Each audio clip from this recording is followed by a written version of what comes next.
사진 하나 먼저 보면서 우리 말씀 나누도록 하겠습니다. 여러분, 이 사람은 누군지 모르시겠죠, 그렇죠?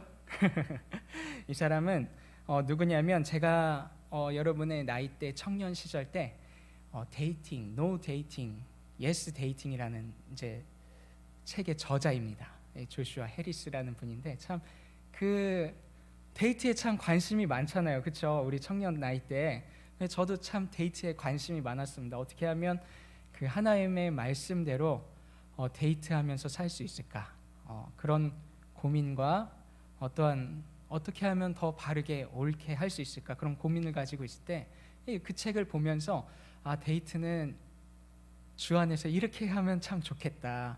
그런 정립을 해나갔던 아주 좋은 책이었습니다.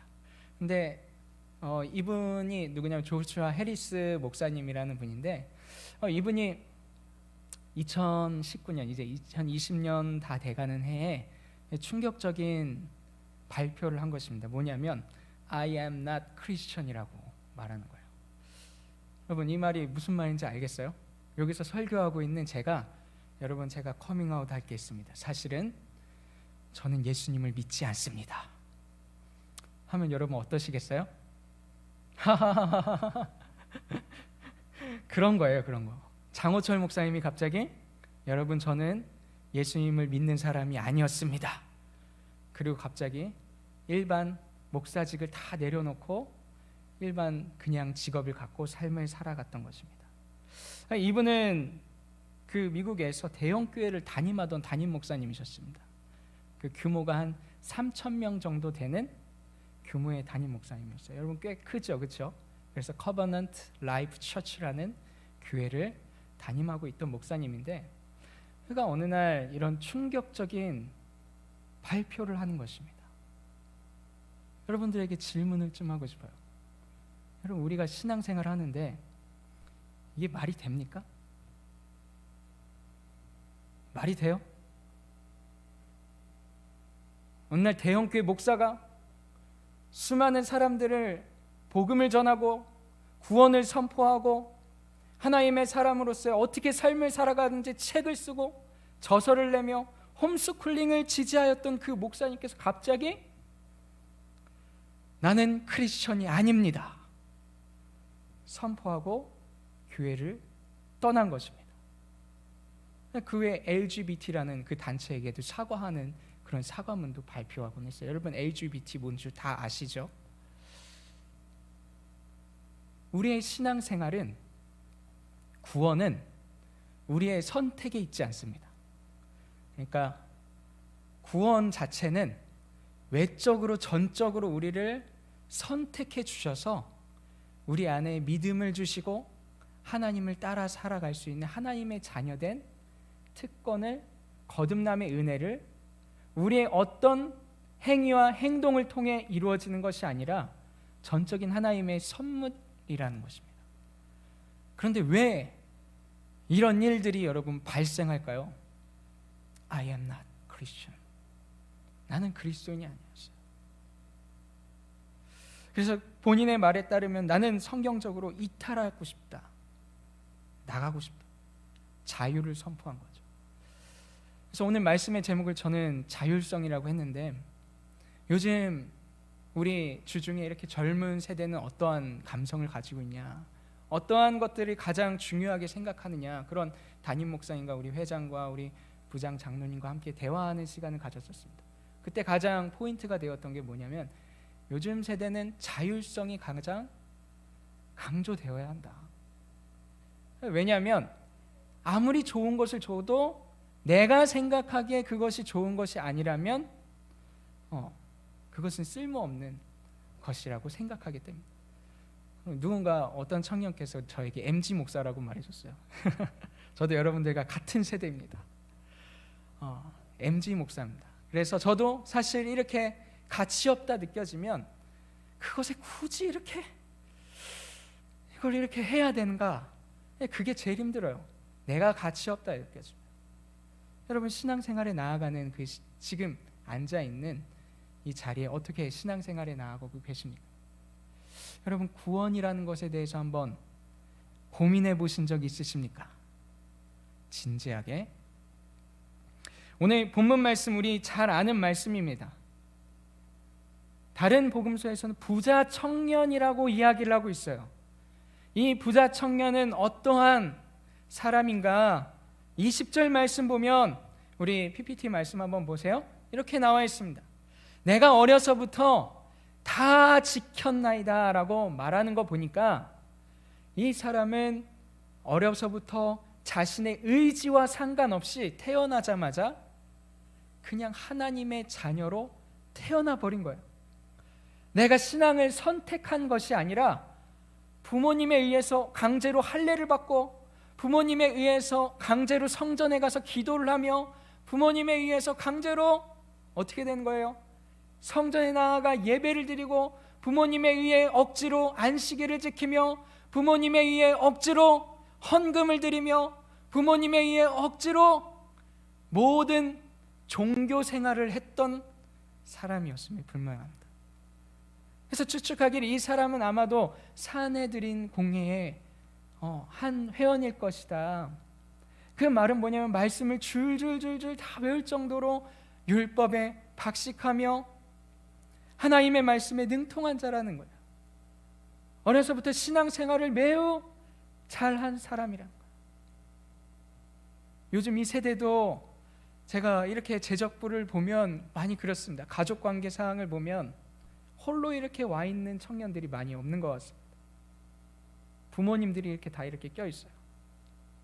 그러다 보니까 어떤 생각이 드냐면 얼마나 이 어렸을 때부터 나의 자율성에 의해 나의 선택에 의한 어떠한 신앙 생활이 아니라 내 선택 없이 그냥 종교가 결정되어 있었고 교회에서 어느 순간 나에게 세례를 받으라고 하며 나에게 예수 그리스도를 믿으라고 어느 순간 세뇌된 것 같이 그러한 삶을 살아가는 것이 요즘 세대 아닐까요?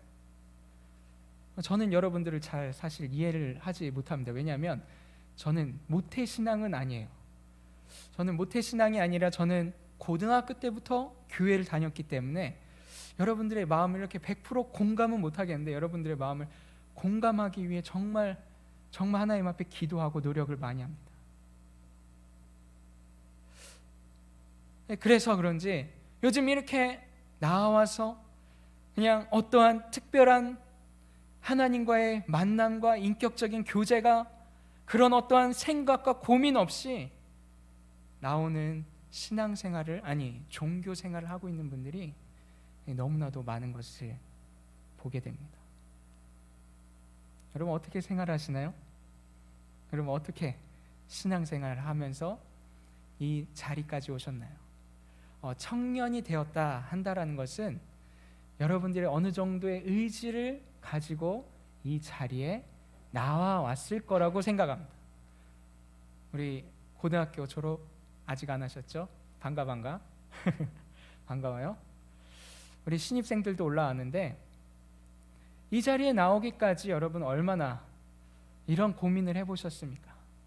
내가 어떻게 하면 하나님의 자녀가 맞다라는 확신을 가지고 삶을 살아갈 수 있을까? 이 부자 청년은 그것이 어느 순간에 자기 인생에 큰 문제로 다가왔던 거예요. 내가 어려서부터 그렇게 하나님의 말씀을 지키고 종교 생활을 해왔는데 나는 도대체 영생을 얻은 하나님의 자녀인가 아닌가?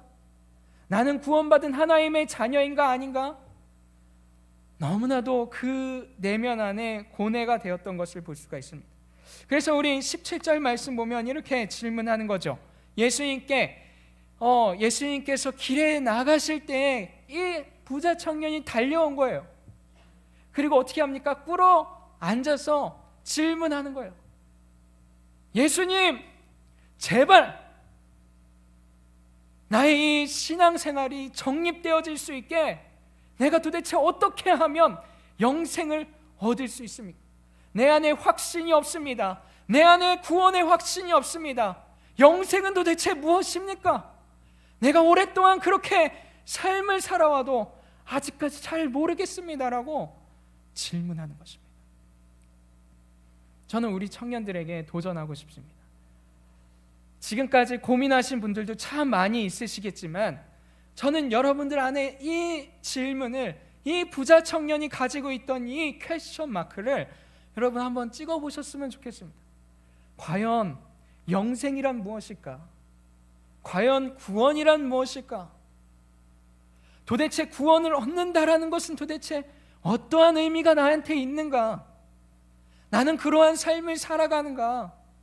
나는 어려서부터 습관적으로 해오던 것을 계속해서 해오고 있는가?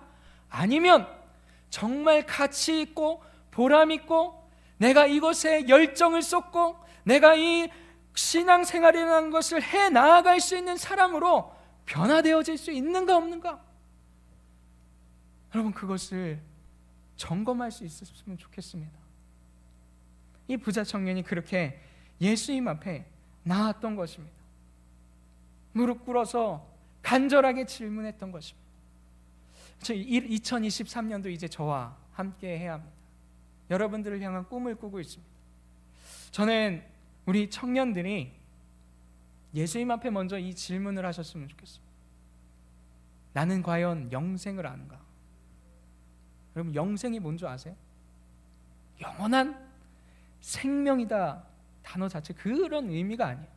영생은 유일하신 참 하나님과 그가 보내신 자 예수 그리스도를 아는 것입니다.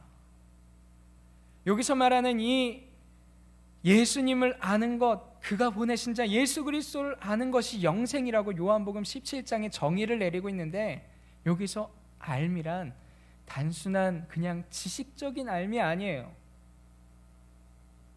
그래서 예수님께서 이 청년에게 뭐라고 대답합니까? 자, 한번 말씀 한번 보세요. 18절부터 19절까지 말씀, 우리 본문 말씀이 우리 마음속에 새겨지길 원합니다. 우리 18절부터 우리 19절까지의 말씀 보면 예수님께서 이렇게 대답합니다. 내가 어찌하여 나를 선하다 일컫느냐?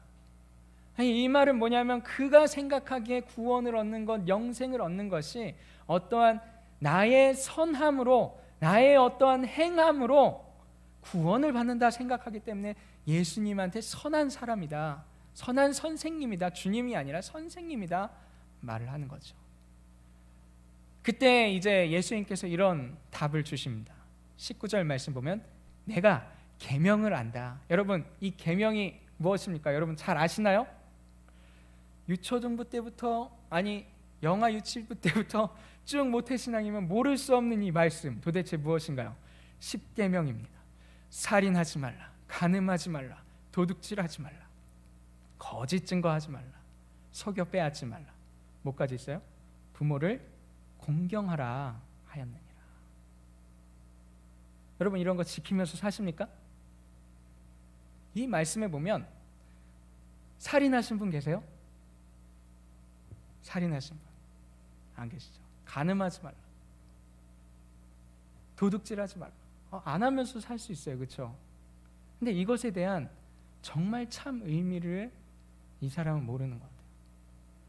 그래서 20절부터 우리 21절 말씀 보면 이 청년이 대답을 합니다.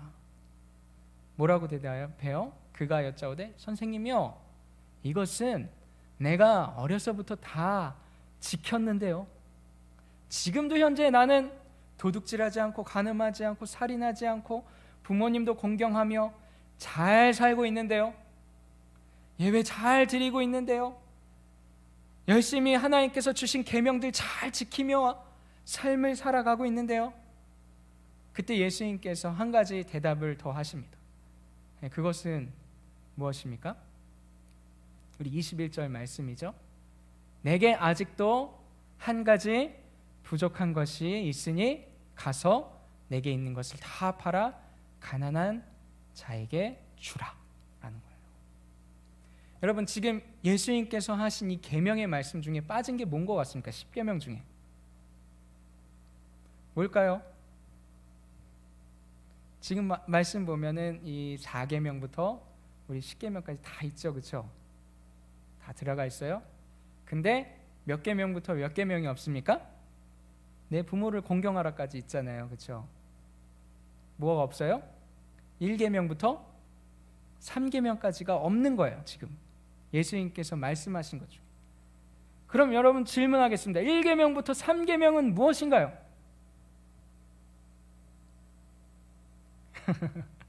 하나님에 관한 거죠. 너는 나 외에는 다른 신들을 내게 두지 말라. 우상을 만들지 말고 그 이름을 망령되게 부르지 말라. 1계명부터 3계명까지 너무 잘 알아서 그냥 이렇게 시큰둥하게 있는 거죠. 그렇죠? 맞아요. 예수님께서 지금 그에게 지적하시는 그 말씀은 도대체 무엇이냐면, 정말 참된 하나님의 자녀는 먼저 하나님과의 그 관계 가운데 하나님을 사랑하는 자가 된다. 다시 한번 얘기할게요. 우리 이웃에게 어떠한 피해를 주지 않는 것, 그 이상으로 우리는 무엇을 할 수 있어야 하냐면 하나님을 사랑하고 그 다음에 우리의 자발적인 마음으로 우리의 이웃들을 향해서 단순히 살인하지 않는 것 이상으로 선을 베푸는 삶을 살아간다는 거예요. 그것이 바로 10계명의 정신 아닙니까? 사랑, 하나님을 사랑하는 것, 그리고 이웃을 사랑하는 것, 그것이 바로 하나님께서 우리에게 주시는 최고의 계명 아닙니까?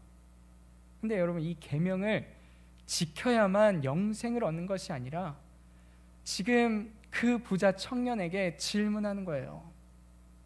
자, 너의 마음 가운데 주인이 누구인가?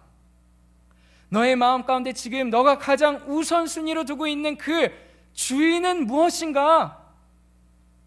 그것에 대한 질문을 지금 하는 것입니다. 그 청년에게 지금 가장 우선순위 되어 있는 것은 도대체 무엇이었습니까? 딱 봐도 다른 복음서에서 나왔듯이 부자예요.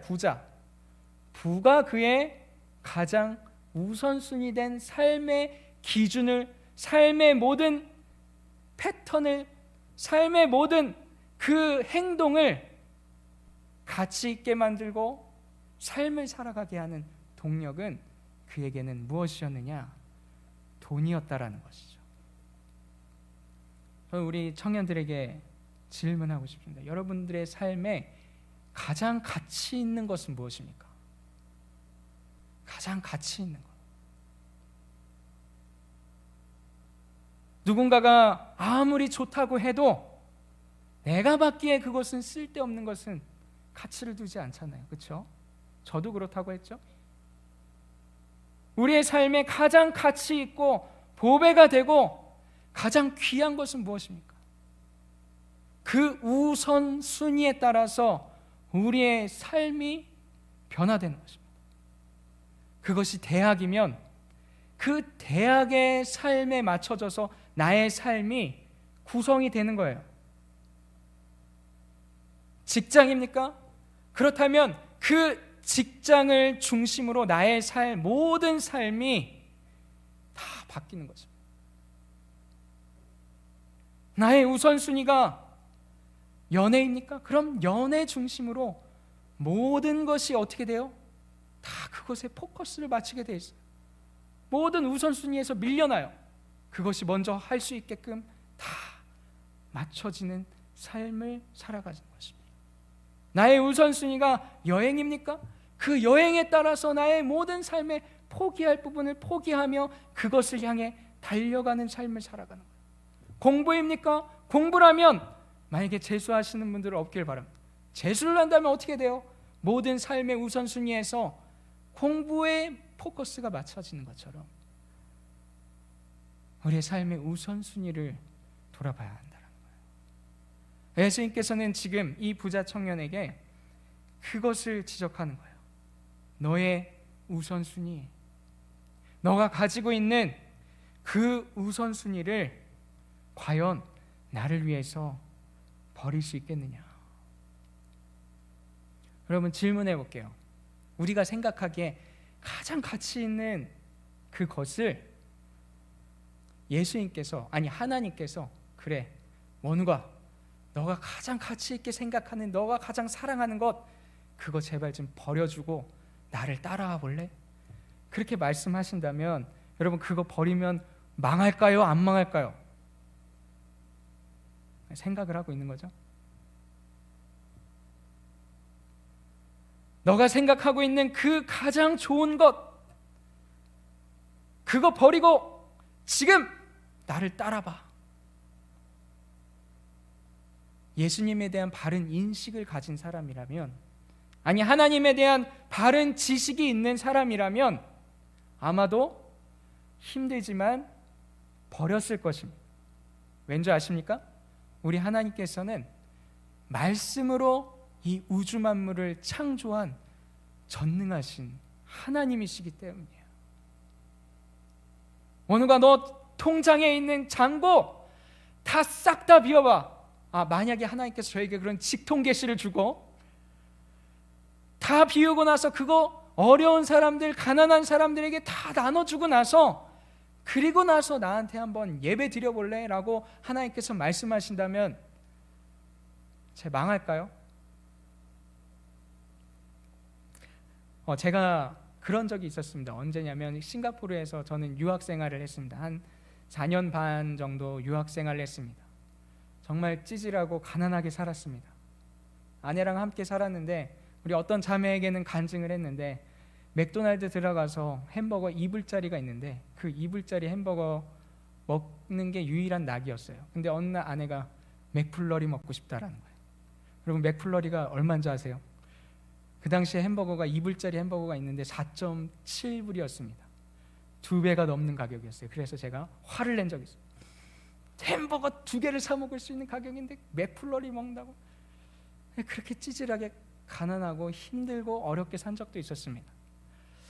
그때 저는 참 내 인생을 걸 만큼 여기서 사는 것이 괜찮을까라는 고민을 계속했던 이유가 뭐냐면, 나는 이제 통장 잔고에 바닥이 났는데 학비는 어떻게 하지?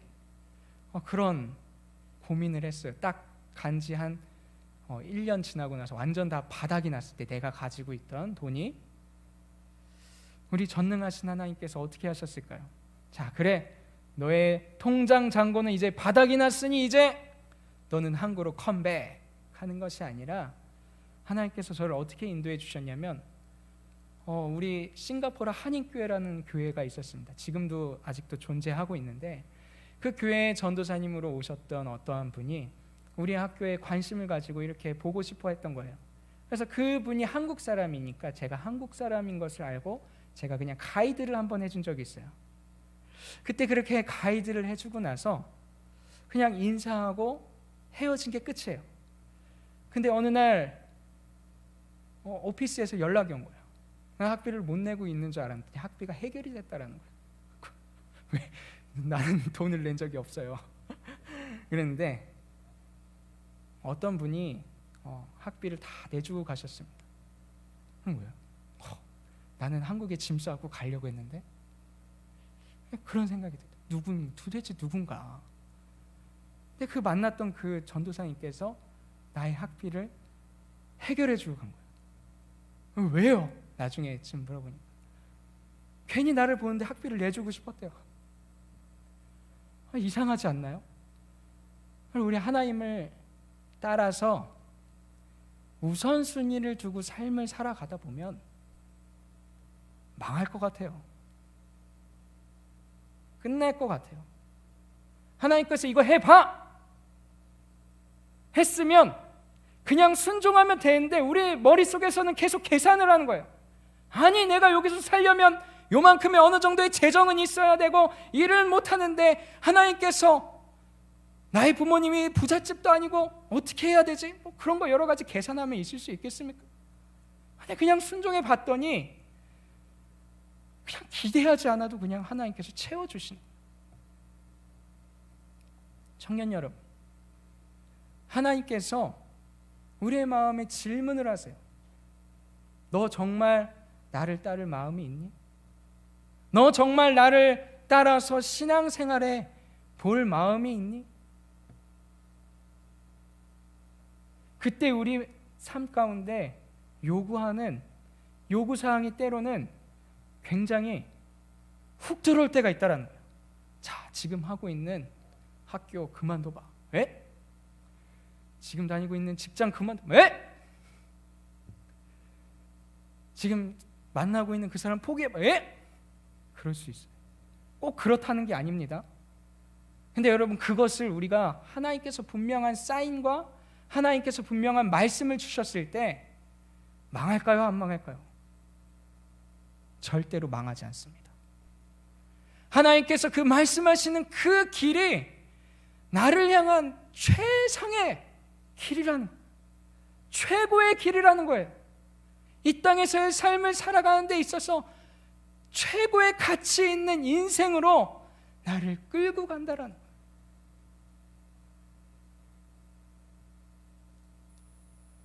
근데 우리는 어떤 선택을 하며 삶을 살아갑니까?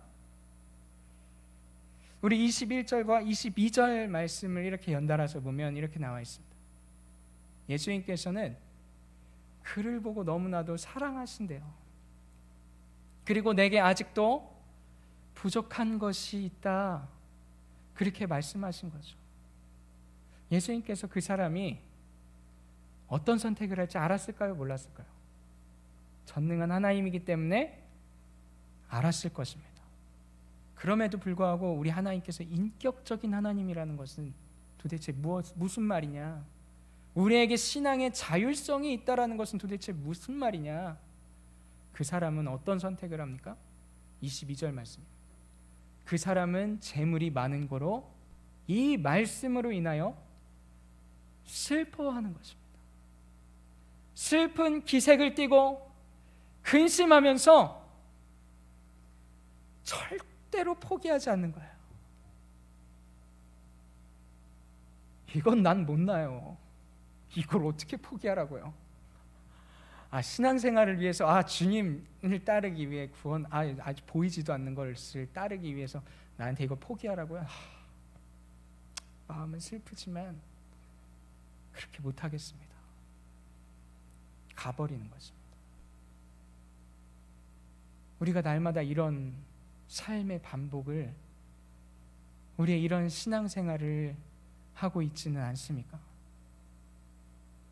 우리의 것은 조금도 포기할 수 없는, 하나님께서 하나님의 자녀로 아예 택해 주시고 선민으로서 예배할 수 있는 예배의 자리로 이끌어 주셨음에도 불구하고 그 은혜를 모르고 난 구원받은 사람이 아니야, 모르겠어, 그래서 궁금증을 가지고 나왔는데 요걸 포기하라고? No. 난 이 재물을 포기할 수가 없어. 난 내가 가지고 있는 꿈을 포기할 수가 없어. 난 내가 생각하는 이 모든 것들을 포기할 수 없어. 그렇게 말을 하며 마음 가운데 양심의 가책만을 느끼며 예수님을 떠나가는 삶을 사는 것이 저와 여러분들의 삶은 아닙니까? 그럼에도 불구하고 예수님께서는 21절 말씀에 우리를 바라보시면서 사랑한다라고 말씀을 하십니다. 복의 근원, 복의 통로, 우리 청년 공동체가 우리 산부 예배를 드리는 우리 이 공동체 안에 예배하는 예배자들이, 저는 우리 2023년에 우리의 신앙의 자유가 있습니다. 인격적인 하나님이시기 때문에 이 자리에 나와도 내가 예배를 할 것인가 말 것인가를 우리의 심령 안에 결정을 하고 결단을 하고 설교 말씀을 들을 수도 있고 찬양을 할 수도 있고 모든 것을 할 수 있다라는. 그래서 여러분들을 향한 제 꿈은 그것입니다. The Catchers. 예수님께서는 이미 우리들을 붙잡고 있어요. 근데 이제는 붙잡고 이 자리까지 인도하셨으니 이제는 여러분들의 자율성을 가지고, 여러분들의 신앙의 자유를 가지고 이제는 하나님을 전심으로 예배하는 것, 그리스도인으로 삶을 살아가는 것이 무엇인지, 영생은 그의 유일하신 하나님과 그의 아들을 믿는 것, 아는 것, 그것이 영생이라 말씀하셨사오니 그 영생의 삶이 무엇인지 2023년도는 여러분들의 스스로의 의지로 선택하며 하나님을 붙잡고 삶을 살아가기를 간절히 축원합니다. 여러분, 떠나가지 마십시오. 여러분, 그냥 의지적으로, 그냥 감정적까지 그냥 슬퍼하는 자리로 나아가는 것이 아니라 여러분의 의지로, 지정의로, 전 인격적으로 예수 그리스도를 만난 하나님의 자녀로 성장해 나아갈 수 있는 우리 귀하고 복된 청년 공동체 3부 예배자들 되어질 수 있기를 예수님의 이름으로 간절히 축원합니다.